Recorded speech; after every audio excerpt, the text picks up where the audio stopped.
welcome to this special episode of What Makes You Stronger with me, your host, Chantelle Fisher.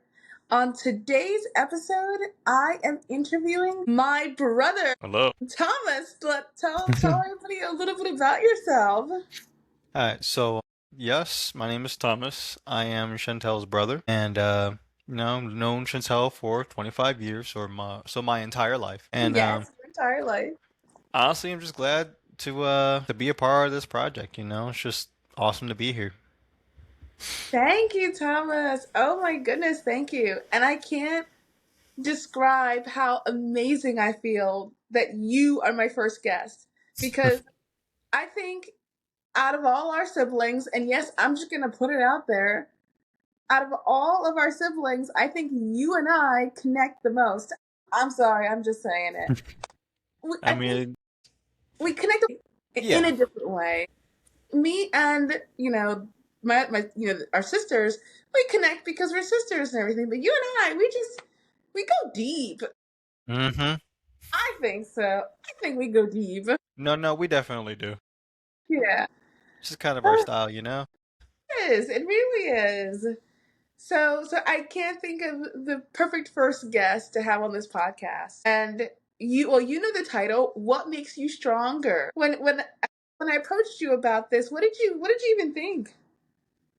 When you approached me, you said that there's usually going to be a topic during an episode, and I didn't even know what the name of the podcast was. So I didn't know what to expect. It's just going to be like off the cuff, like, okay, random subject, or like you're going to tell me what's going on.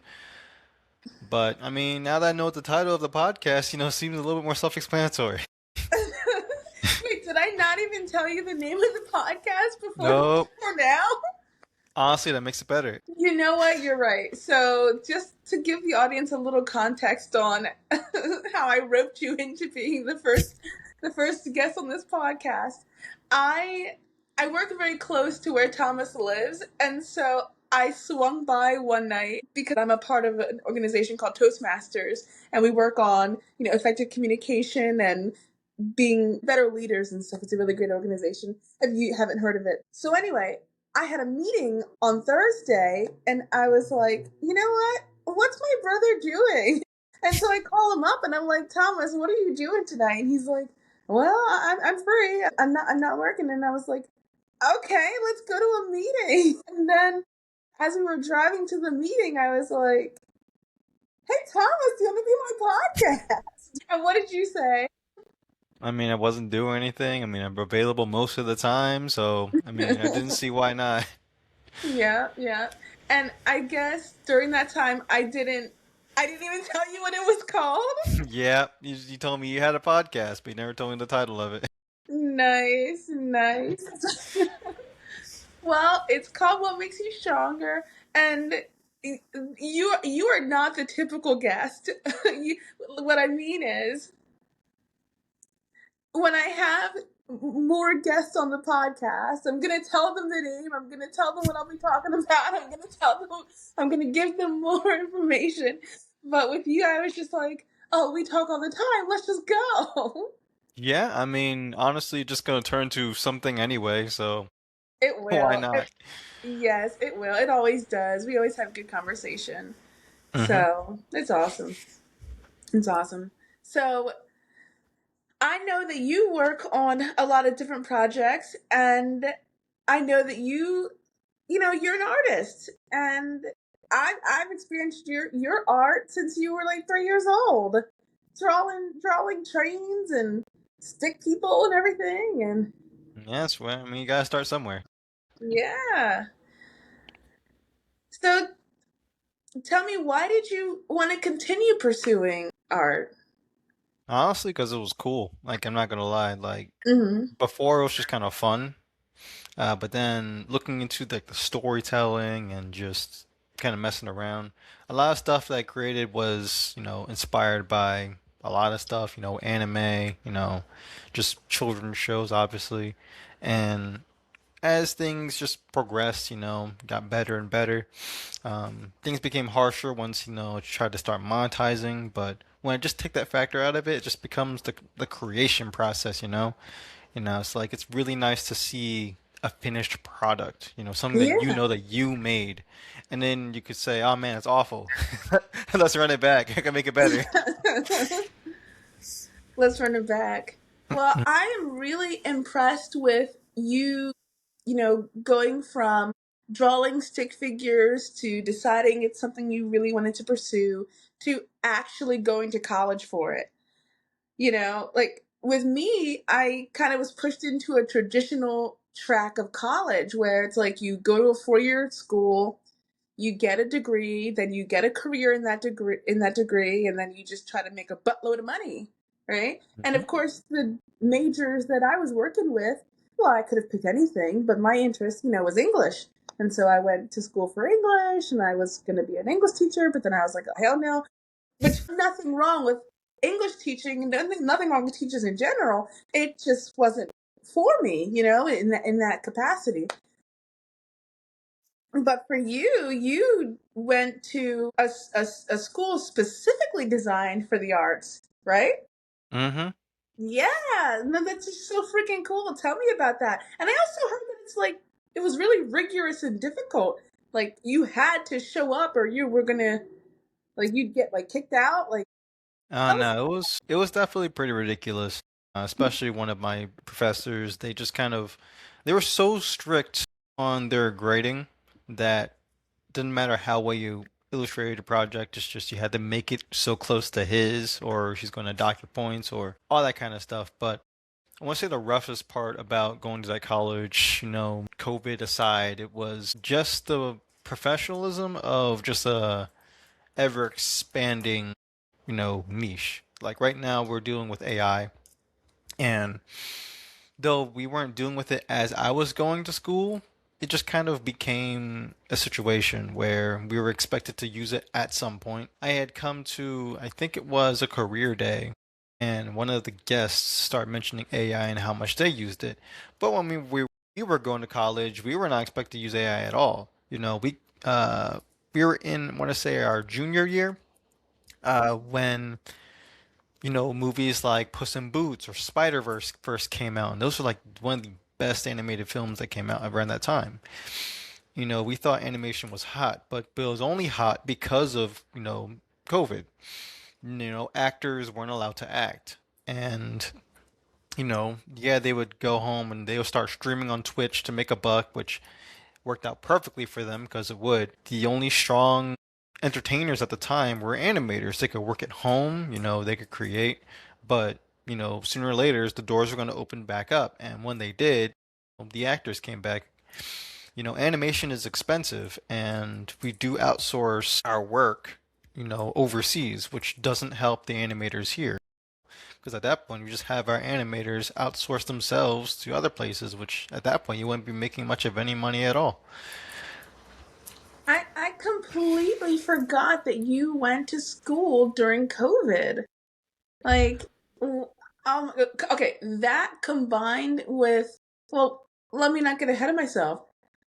How was that, Thomas? How was going to school during COVID? It was really rough, mostly just the complaining about, you know, having to pop online or even coming into school when we had to wear masks. People want to say pulling their students or their children out of college because they didn't want to pay for a college where they weren't able to show up, do the full curriculum, all that jazz, not be able to actually use their degree to get a job. And they didn't know why they were spending this much money on, just any of it, But I mean, they couldn't control COVID. I Yeah. kept going because I felt as though I had to, but even just having to, it was pretty rough compared to like the knowing the high schools, middle schools, all of them, they weren't coming in at all. I remember a time during your college career that you basically came to me and you said something like, I'm thinking about dropping out. I don't think I can do this anymore. And that was kind of right. I don't want to say it was in it was kind of in the middle. It was more of like 2/3. You were 2/3 in already. Or I guess 3/4 in because there's like four. what is college broken up into four for you, or Yeah, how? for me it was four. Yeah, so you were like three-fourths of the way done, and you were trying to give up, and I was like, you ain't giving up. You're so close. You're so close to getting that degree.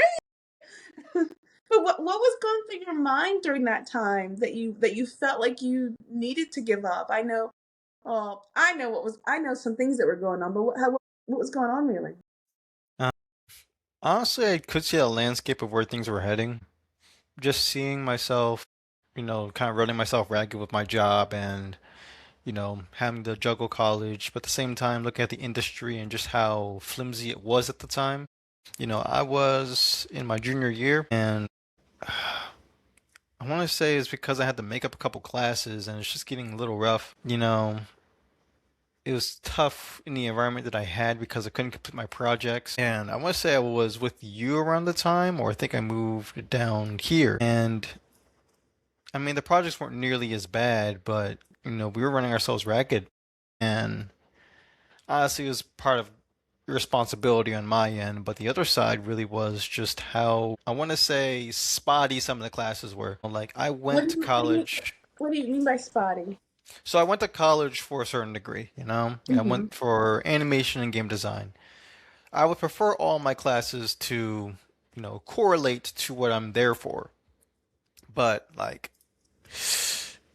man, my freshman year I had photography, I had 2D design, which you would think would help, but it didn't because it was more of just abstract connections, all that stuff.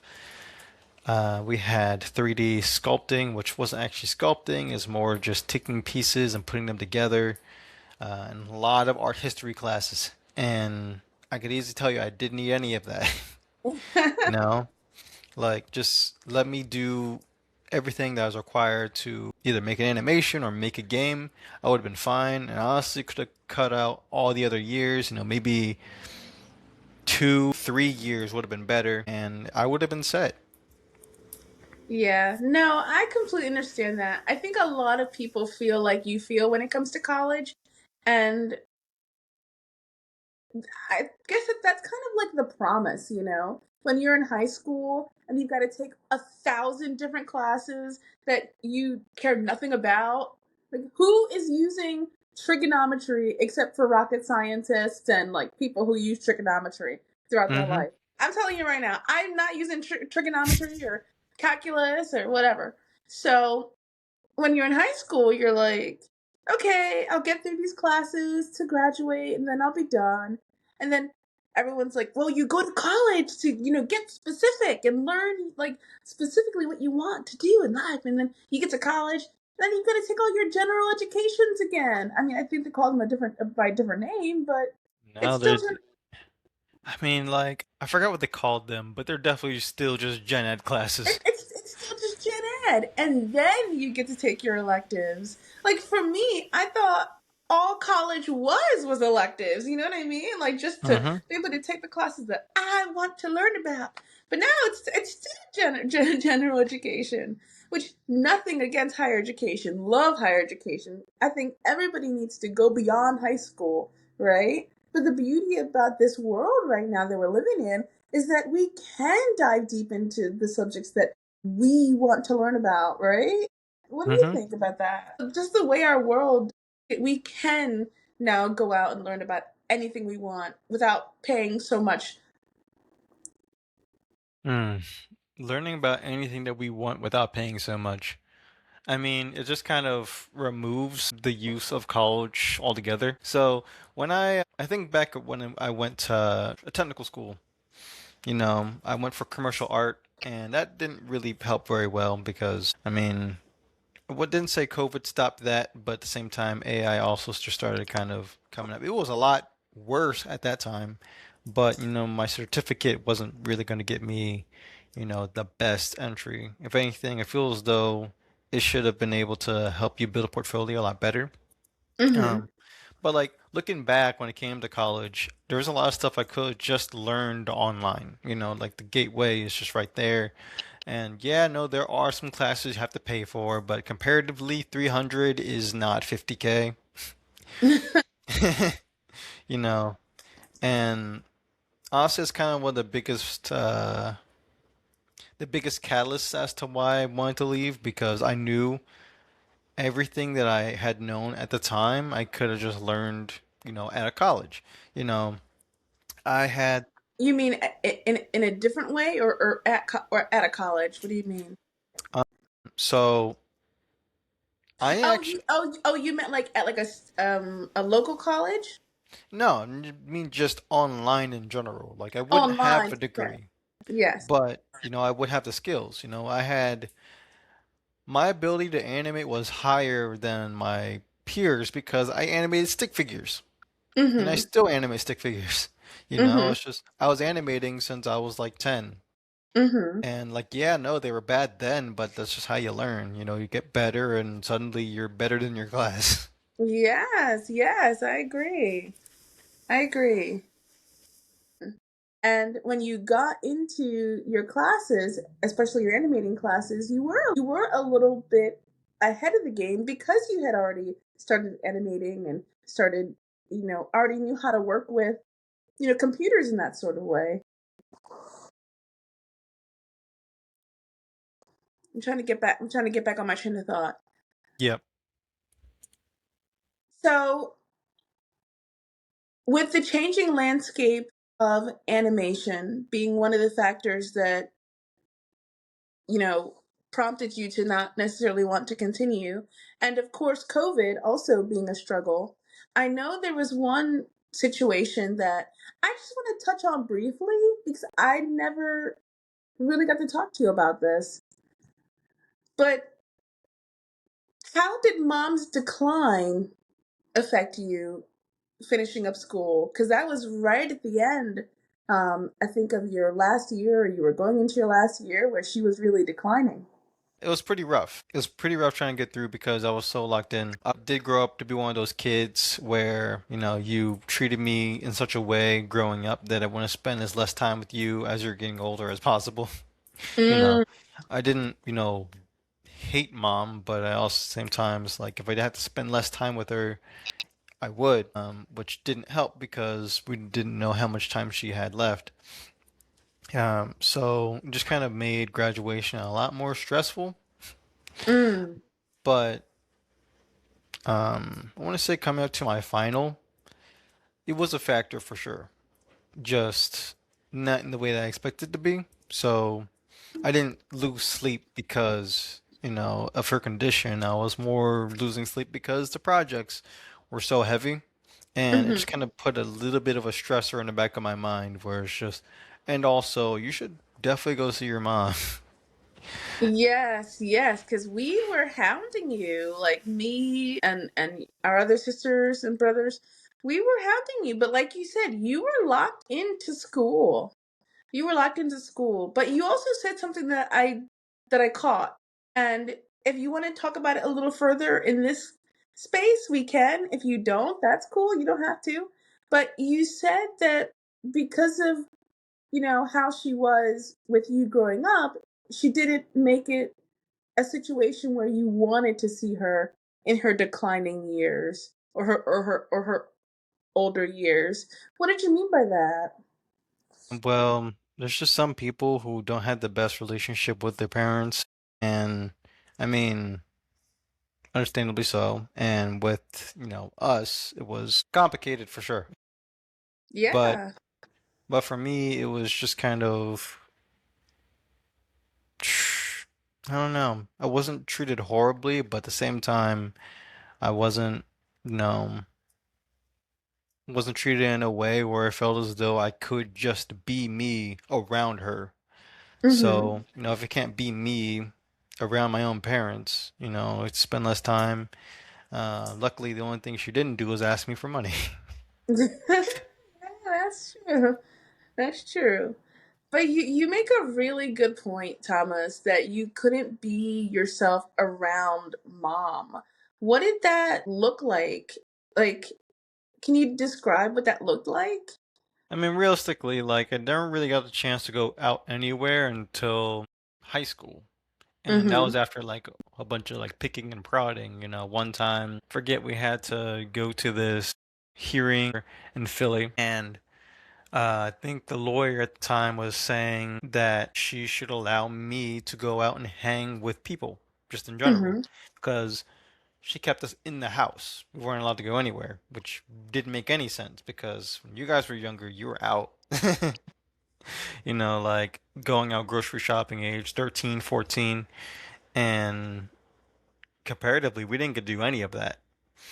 You know, I I only really started going out when I was in breakdance club at high school, and even then it was pretty rough. She just didn't trust the school system at all. I mean, nowadays I understand, but back then it was definitely better. It was a little weird, yeah. Yeah. Um, No. I was invited to birthday parties I wasn't allowed to go to, and if I had an opinion, the opinion didn't matter.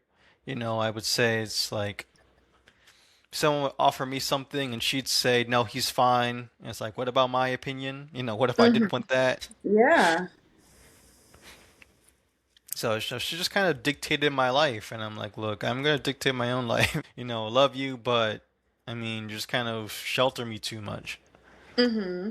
She didn't cut the apron strings, Mm, and we all were like, "Oh my gosh, woman, you got to cut those apron strings. Like they need hmm to fly."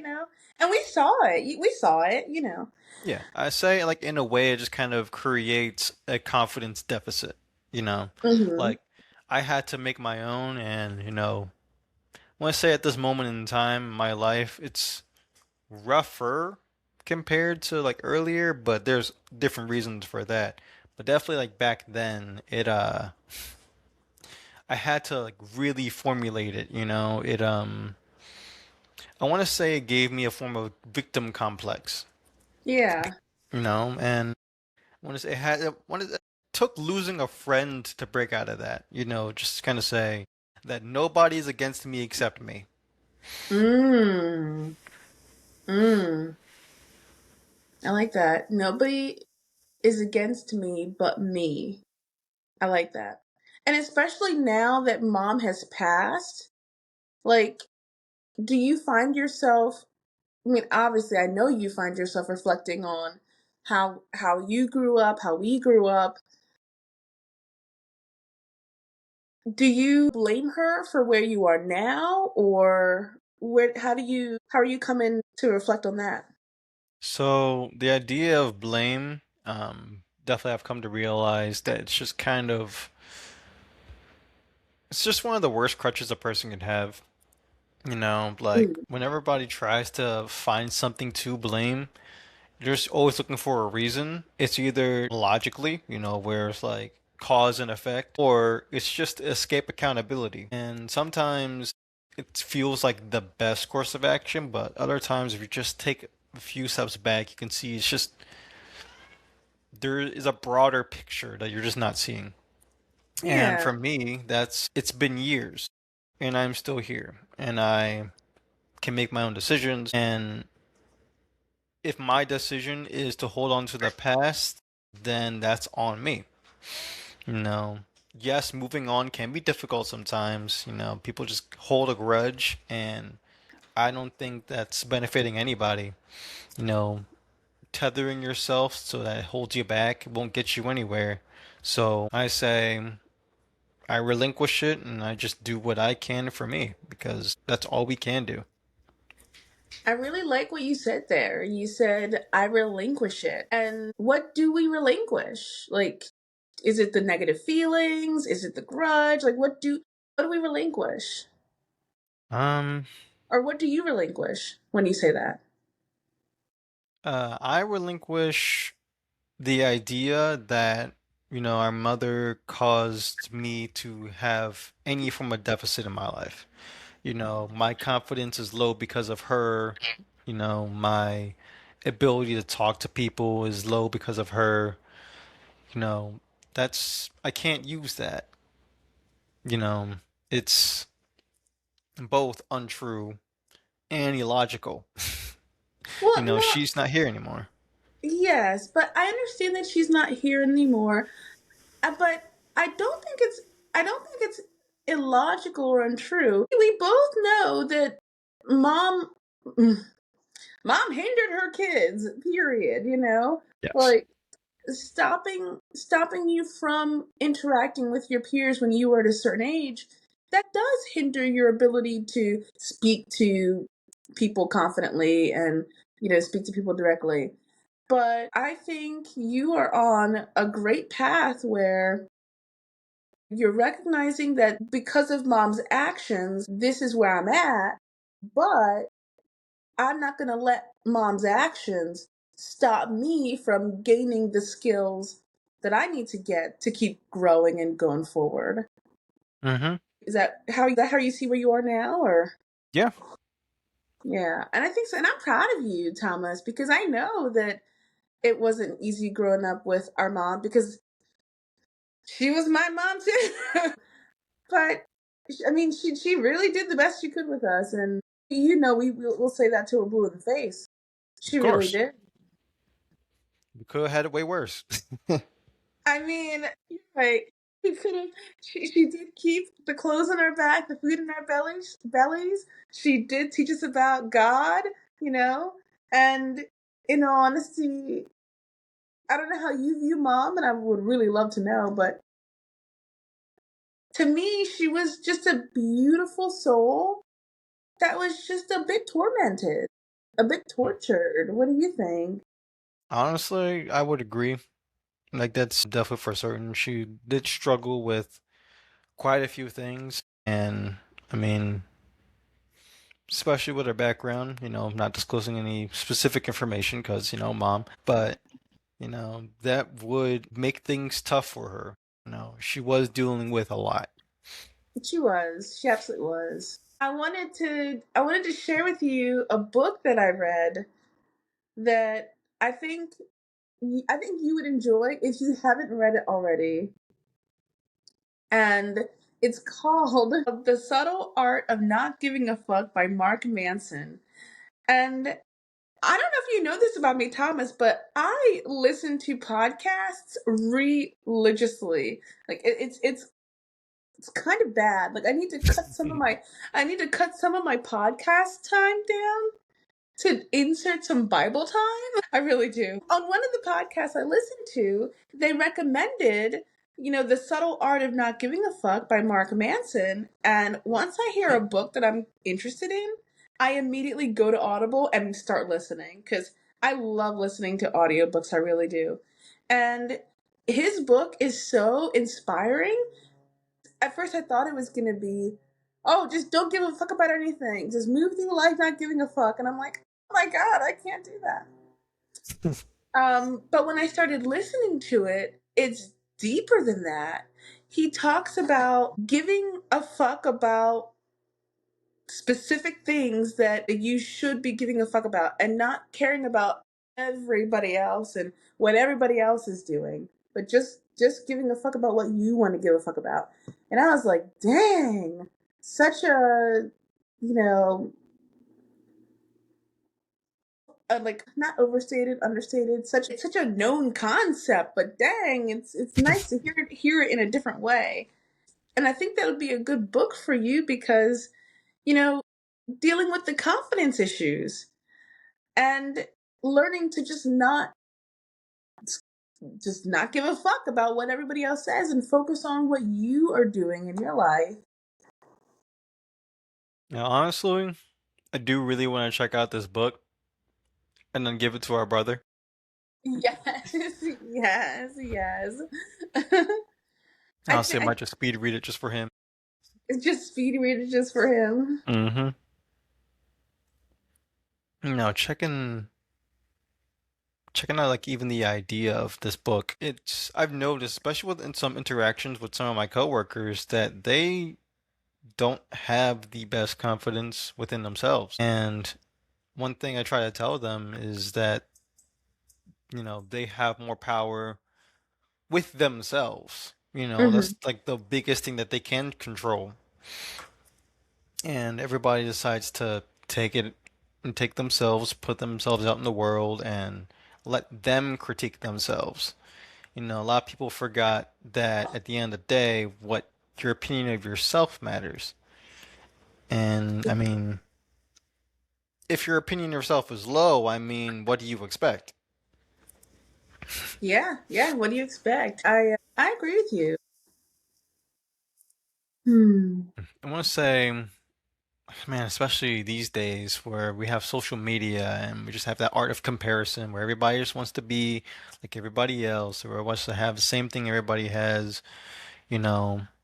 I look, this is actually kind of like a wide topic where I just see the idea of the cool kid and, Hmm. they have all these expensive clothes and, the latest watches, cell phones. Or we look at some of the minority kids where they are anti-authoritarian and, they go against the system. They break shit all the Hmm. time, be yelling, screaming, hitting on teachers. And Be yelling and screaming and hitting on teachers, yeah, just no, the way you said it. oh my gosh, it's really bad. But you gotta take a step back. Just like, what about this seems right? Because they clearly think it's okay, Hmm. clearly. But are they doing it for themselves or are they doing it for other people? Will that get them in a better position? Do they care about themselves? Yeah. Because I feel as though if they did, they wouldn't do that.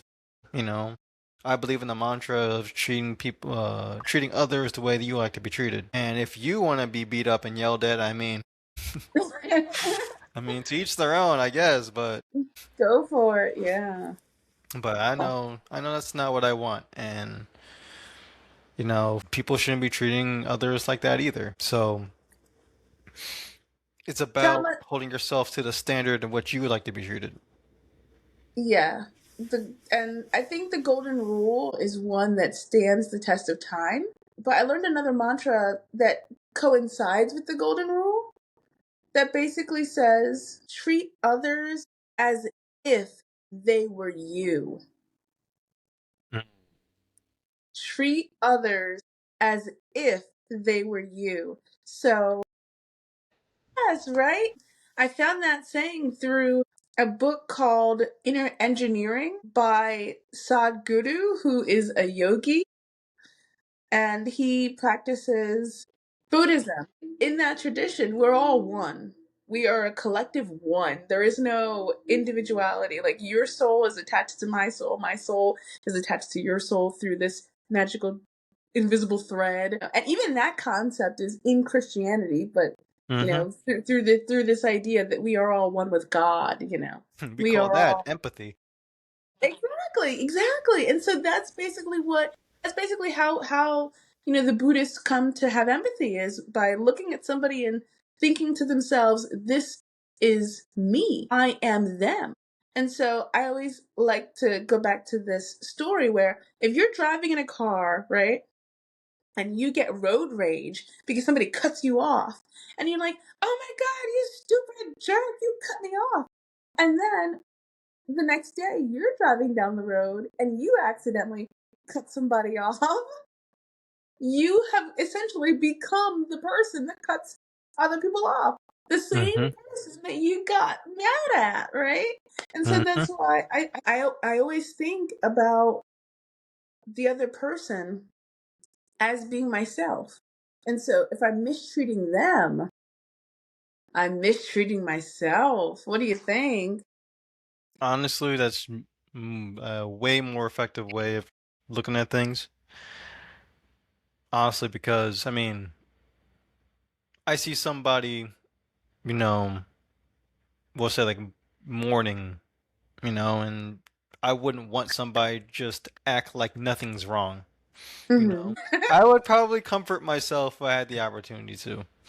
Mm-hmm. And, so I do. Though just kind of hard, especially now where everybody's just in a place where they're very individualistic, but, you know, that's kind of how you learn lessons, especially to everybody else. And what better way than to understand that if you were them, you wouldn't want to feel that so bad and you would want somebody to talk to you. Just do what you would like to do for yourself to others. Yeah. It's way Yes. easier and relatable perspective. Yes. I struggle with it. I really want to stay in the practice of looking at somebody and thinking to myself, they are me, so I must treat them with care because I want to be treated with care. It's Well, hard. I mean, realistically, it's like it's definitely not easy. Like Yeah. Do you you got think you some. could? Do you think? I mean, I'm slowly trying. So, as you know, right now, I'm still on my dating journey, and it's not easy, especially now. We're going through a whole dating crisis. It's just kind of rough. But as a man, fortunately, statistics show that guys operate more visually. I can't look at a woman that I think is not as attractive as the kind of woman I would like to be with. At the same time, I look at myself and be like, would I want somebody to tell me that I'm ugly? You know. So that's one of my biggest struggles. And even that aside, it's just if somebody is just not a nice person. Some people just say like you're too nice for somebody who's just treating you so wrong, but I don't see any reason to, be mean towards somebody who's being mean to me. I mean, like, yeah, you can, but, God told us never to do evil for evil. Correct. So, I wouldn't want to perpetuate a cycle of just negativity. And I've had friends yell at me saying, like, I don't like your whole, goody two shoes shit. And, like, look, ain't it better though? like, like, Yeah. Yo, Thomas. I don't even know why I said yo, but Thomas. Going back to mom for just a hot second. When I was young, I would get off the bus and I would just be smiling. I'd be smiling. I'd be so happy from the class that I had or the whole day I had. And I would just come home and I'd be full of life and just excited and happy. And you know what she would tell me hmm, after I entered the door? what's that? Stop that smiling. You shouldn't be so happy go lucky. And I'm thinking to myself, what do you mean I shouldn't be so happy go lucky? The world's awesome. And then of course she'd give us that speech, the world will cheer you up and spit you out and the world's a bad place. And da, da, da. What you just said there, how your friends would say, oh, I don't like you being your goody two shoes way. But it's not your goody two shoes way. That's just how you are. That's how you want to show up in the world. That's how you want to present yourself, or that's how you want to be. Right? Yeah, like I have this negative streak, which is, I mean, I'm trying to fix that honestly. But Everybody has a negative streak. Like everybody has a bad, quote unquote, bad side. There's a good side. Anyway, continue. everybody seems to try to be a poster. They want to put their best self out there and then forget the fact that they're putting their worst self out there and people are just judging them about it. Like some top streamers are being called out for just being wrong because I mean they are. They're doing horrible things, treating their fans especially horribly. And I mean, there's consequences for that. There should be. And there's the one other point I wanted to make. If you're going to present yourself a certain way, one, you got to make sure it's legit because, I mean, being fake with people, I mean, that's why nobody trusts anybody anymore. And Mhm. well, secondly, do you want to be the person you want to see more of out in the world? There's a lot of critiques that I have with, different communities. Some of them just the most violent type, the ones that advocate for positivity while simultaneously showing the immense amount of intolerance I've ever seen in the world. And it's like we need to live your truth to the highest truth. If you're going to love everybody as best as you can. If you're going to tolerate this or that, you can tolerate everything because yes, that's what it means. And of Yes. course, if you're going to not tolerate certain things, don't tolerate it. Exactly. I care about everybody equally. Everybody to me is a child of God, whether you believe in God or not, it doesn't matter. You are still a child of God. And, you belong in the world. You belong here. You matter. You are here. And I'm representing. I guess they called me an ally, right? Yeah, they would. But yeah, we are children of God. We don't need to, like, you can be a Christian and still love everybody. Yep. Period. I mean, children of God are meant to, we're called to love everybody. You know, Yeah. It's also it's like you don't allow the people you don't want in your life, but it doesn't mean you hate them. In fact, we're called not to Correct. do that either. Correct. It's like I don't want to be around a psychopath, but I don't hate them. Hmm. I don't want to die. I think you should be in the box that you should be in and not in my box. Repeat that again. I just think you should be in a box that you belong in and not my box. Not my box. I don't know, Thomas. I think that could be a little skewed. No, it totally can. Yeah, that could be a little like you stay over there. Just no. So we're Yeah. gonna cut that. We're gonna cut that out.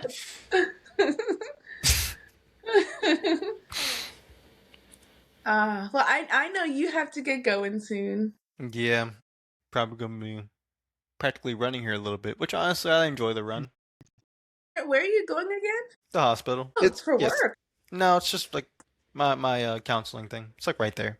When is it again? What time? 3:30. Oh, yikes. Okay, goodbye. You need an Um, outro. yes, we do need an outro. So, thank you so much, Thomas, for being on the podcast and sharing your wisdom with us. You know me. I am more than happy to have you back. I'm trying to rope you into being a co-host. Yeah. I absolutely am. So, guys, if you listen to this podcast and you just love hearing Thomas on the podcast as well, please give a like and comment so he can one day be my co-host and know how much you guys enjoy him. Thank you so much, Thomas. Of You have course. a good one. No, thank you. Thank you for having me.